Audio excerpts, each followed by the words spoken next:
Thank you for joining us again, our next installment of the Atlantic Symposium Speaker Series. Today, we have with us Jennifer Stone. I'm very excited for everyone to hear this and to be in on her session. She's going to talk about research. And so I want to welcome Jennifer Stone. And Jen, please let everyone know a little bit about yourself.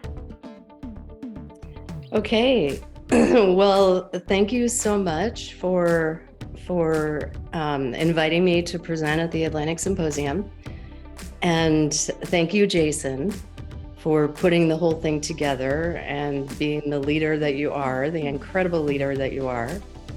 I am Jennifer Stone, and I've been a practicing clinical acupuncturist for a little over 30 years.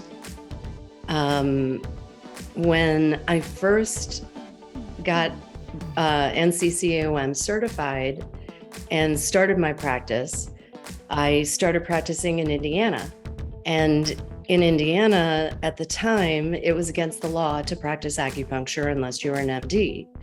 So my first adventure in my career was that I had to turn myself into a grassroots lobbyist and work with the Indiana legislature and create this Acupuncture Practice Act that took 4 years to pass. And we did finally get it passed in '99. And now acupuncturists are licensed in Indiana. But that was kind of like my first slam with you're in the real world now. And it was a heck of an education, but it also put me in a great position to meet a lot of people. And through that work, IU School of Medicine had gotten a grant in the late 90s to bring complementary medicine into the curriculum. So they had an elective that was for fourth year med students and third year residents who wanted to learn more about complementary therapies and follow some acupuncturists and I think we had a homeopath, massage therapist, osteopath. So it was a great elective, and that's what brought me into Indiana University. And around the same time, someone reached out to me and asked me if I'd be interested in participating in a research study where they were doing acupuncture on rats to test a neuropeptide in the brain, in the human's brain, but the rat's brain is really similar to the human's brain. So I participated in all these really fun sessions where we put needles in the rats and then we ran them through these different experiments. And we did that for about a year and a half. And all the studies had to be done at 7:30 in the morning for two reasons. The first reason was because the cortisol level was stable in the rat at that time and they would get the best measurements. And the other reason was we didn't want to let anyone know what we were doing because we really weren't supposed to be doing it. At the time, it was acupuncture was like voodoo and it was not talked about at IU. So even though those studies were done in the psychiatry department, it was under the radar. Oh, wow. Yeah. That's amazing. Yeah. Yeah. And since then, I got addicted to research. It's really, really fun. The whole concept of it, thinking, that what unmet need is there, and how can I come up with a question to answer that, and how could I design a research study that would help to answer that question? The whole concept was just so cool to me. And I just started studying research and being involved in research in any way that I could. I joined some research societies like Society of Integrative Oncology and Society of Acupuncture Research. I joined some working groups so that I could participate in some research projects with these people. And that's how I learned. And then I started realizing that I knew some things from academia that my colleagues who were acupuncturists didn't know. And I knew some incredible things about the value of acupuncture in the clinic that my friends in academia didn't know anything about. So that's when I decided, well, I'm going to be a bridge builder between the two worlds of, the academic world and the acupuncture medicine world. And that's really what I've been doing. Wow, we thank you for that. That's a mighty big thing to do. So, and it's important. It's important for the profession. So, thank you for that. You're welcome. And it's been a pleasure, but it's also been a struggle because it's a culture change. A lot of people in Chinese medicine and in integrative medicine and acupuncture don't really believe in academia and science, and vice versa. So Sure. It's been a long time, and it's so much. We really, as a profession, we've made so much progress. That's great. And so, go ahead. I was gonna say, so through that, you have now a new position as an editor. Do you want to talk about that? Okay, so the first time I became an editor was in 2010 when a very, very well-known research scientist, Dr. Li-Ching Lao, from University of Maryland Medical Center, appointed me to be the editor-in-chief of the American Acupuncturist. That was the journal that was the National Acupuncture Journal at the time, affiliated with the society AAAOM, American Association of Acupuncture and Oriental Medicine. And I was with that journal for a couple of years. And that society kind of wound down a little bit. and I left my position at that journal. And then I started the Meridians Journal, which, because the American Acupuncturists, the AAAOM felt that it was too costly to keep producing it. So they ceased production, and we replaced it with the Meridians Journal. And that Meridians Journal evolved into the JASA Journal, the Journal of the American Society of Acupuncturists, when the American Society of Acupuncturists became legitimized. And then it was following a big grant that we got from the Lovell Foundation. The we is the whole acupuncture profession, got this grant from the Lovell Foundation to do some strategic planning within the profession, and also look at our literature at our scholarly journal, and the possibility of moving it to a publishing company. And through that year of strategic planning, it was decided that that probably wasn't a good idea because there weren't enough resources. So that journal closed down. And I think it was within 2 days, I got a phone call from the Marianne Liebert Publishing Company that publishes the Medical Acupuncture Journal for the American Academy of Medical Acupuncturists. And they invited me to be the senior editor of their journal under their editor-in-chief, the retired Colonel Richard Niemtzau, who is very famous, very well-known inventor of battlefield acupuncture. So it was an incredible honor to be invited to that position. And I instantly said, yes, I would love it. Sure. And it's been so much fun. It has been so much fun. Working with a professional publisher is so great because everybody is so good at their jobs and they know how to do their jobs. and they do their jobs, and it makes my job way easier. Sure, I can imagine. When I was with the other journals, I did a lot of the jobs. So now I'm much more fine-tuned to just do the editing. And I love the team that I'm working with. And since I've joined, we have been awarded an impact factor.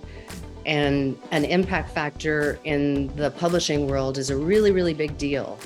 If you get an impact factor, if you're awarded an impact factor, then it means that all of your papers that are published in that journal can be collected and cited. And as you have more papers that are cited, it raises your impact factor. So that's kind of the measure of how popular and how successful a journal is. So you can't raise your impact factor if you don't have one. So that's the first step. that's an important first step, I guess. Oh wow! That's really cool. That's really cool. So talk a little bit about what you're going to speak about at the symposium. I know the topic is ethics in acupuncture research. So can you touch upon that a little bit? Okay. So, well, the first thing is I want to explain like what we're really doing here. I modeled this after what some of the other research societies do. They have these committees or working groups or task forces that get together and decide to do a research study and do it and then publish their findings. And that's how a lot of people get started in research. So I thought, well, why can't we do this at the Atlantic Symposium? We could just have a little workshop that does exactly that. It's a research working group. We decide to do a little research study. We conduct it while we're there. We can be participants in the study. We're also the people that analyze the data and look at the results and see what we came up with. And that's really the best way to learn about research is participate in it. And then everybody can go and leave and go to your own groups that you work with and do a similar thing. These are ways to think about answering questions using research tools and methodologies that we all can use and we all have, but you don't have to jump through all the hoops that we think of. A lot of people don't realize that most of the research in the world that's done doesn't involve live people at all. Most of the research is people searching other research that's already been done and writing reviews and papers and large systematic reviews of many, many different studies, or analyzing other studies that were done, maybe a few different studies in a more in-depth analysis. That's called a literature review. A systematic review is taking all of the studies that were done in a certain area and kind of fine-tuning them down to a bunch that are really valid, and then analyzing all that data. And if you have a statistician in the mix, you can do a meta-analysis where you create a whole bunch of stats based on that data. And those studies are fabulous. And in research, we call them strong evidence. But it takes years to do that kind of work, and a lot of funding, and experts have to be paid, and statisticians have to be paid. And a lot of people start by just doing what I'm proposing, starting just a little research working group. Yeah. to So can you talk about that a little bit? The Atlantic Symposium Research Project, the idea of just, everyone's there. We're going to do a survey, and then, people who decide that they want to work on this will work on it with you as their mentor, with the aim of getting it published and then presented at the next symposium. Can you talk a little bit about that? Yeah. So in this case for the Atlantic Symposium, because we are going to ask participants to fill out the survey, in this case, it will be ethics approved by Indiana University. We'll do that. We'll make sure that step is done. And so then I'll come to you to Atlantic Symposium with an already approved plan. And what we'll do is we'll all talk about why we're doing it.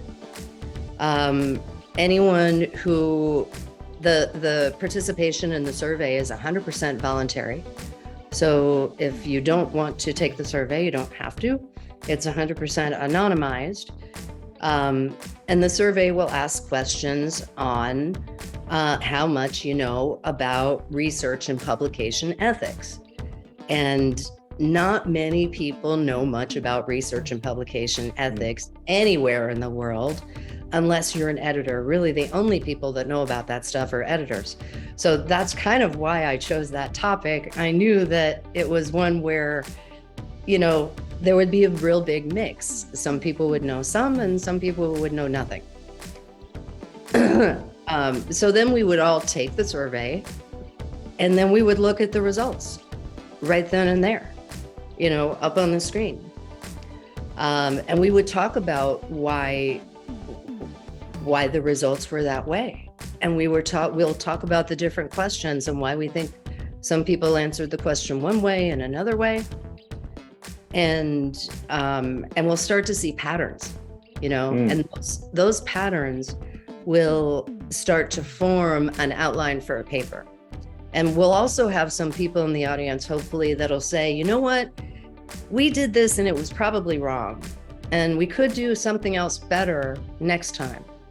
And we'll write down all those things too, because those are limitations, and that's part of research. Right. Yeah. It's really important to get the naysayers in the group to pipe up. Sure. Yeah.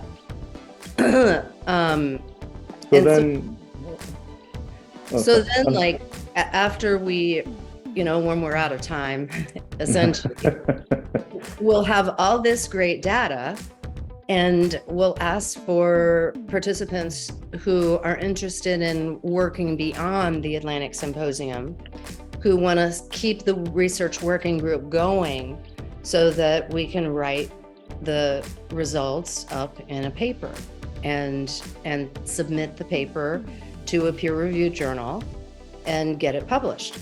One nice peer-reviewed journal is Medical Acupuncture, because it's my journal, but it still has to go through the peer review process.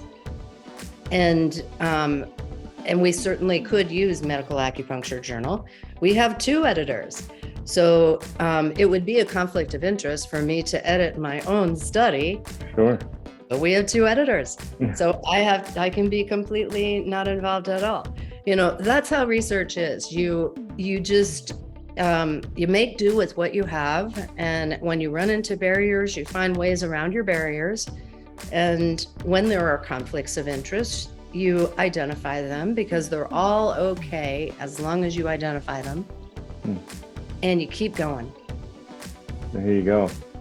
That's it, right? Just keep going. Keep going. I don't know. It sounds really exciting, right? I mean, from what I know, the Atlantic Symposium is the only symposium in the acupuncture world that's doing something like this. Where, we're going to conduct original research and have it end with a peer-reviewed journal publication. That's pretty cool. That's really cool. It is pretty cool. And then usually when these things get published, it'll say, there'll be, the title of it will be something, and then there will be a tagline that says, prepared from the research working group of the Atlantic Symposium, or, something like that. Because for these kinds of projects, it's usually a group of experts that gets together, and we're a group of experts. 100%. Yeah, we are the experts in our field. Yeah. All of us. Yeah. Oh, cool. That's great. Yeah, I'm really excited for your session. I think, you're on day 2, you have 3 hours. I think there's a lot of information that people are going to gain from it, especially just, bare bones, like the scientific method, especially in real time, right? I mean, this is going to be survey. Here we go. Let's just go through this. I think that's unique, and I think it's really exciting. I think it's going to be a lot of fun. I do too. Research is fun. Yeah. Research is really fun. And ethics is fun too. People forget. Ethics sounds boring because the word ethics is boring. Where there is ethics, there is misconduct. And misconduct is not boring. That's a lot of fun. Sure, absolutely, yeah. I'm sure we could have a symposium dedicated to just misconduct. It would be a lot of fun. It would be a lot of fun. Well, Jen, I wanted to say thank you. Thank you for your time. Thank you for your expertise. Thank you for your brilliance and your knowledge. I really think you are a gem in the profession. And especially, as you talked about, in the beginning, right? You have the clinical component, so you built your practice, you have the business component, and now you had the advocacy component because you had to get that passed. And now you're doing research. You pretty much embody the Atlantic Symposium because that's everything that we are about. So again, I can't thank you enough for being who you are and for presenting at the symposium. I'm just over the moon. It's exciting. Well, I am too. It's really going to be exciting. And Jason, I appreciate you so much and the work that you're doing, and you keep doing it and you keep moving forward. And that's what it's all about. It takes all of us for this culture change. We have all got to work together, and we are going to do it. We are doing it. We're already doing it. Just keep going. Keep going. Yeah. Keep going. Yeah. Well, thank you everyone for checking out this latest episode of the Atlantic Symposium Speaker Series. If you want to register, you go to atlanticsymposium.com, and we hope to see you in Tampa in February. All right, everyone. Until next time, be safe, be well, and keep helping people. Thank you.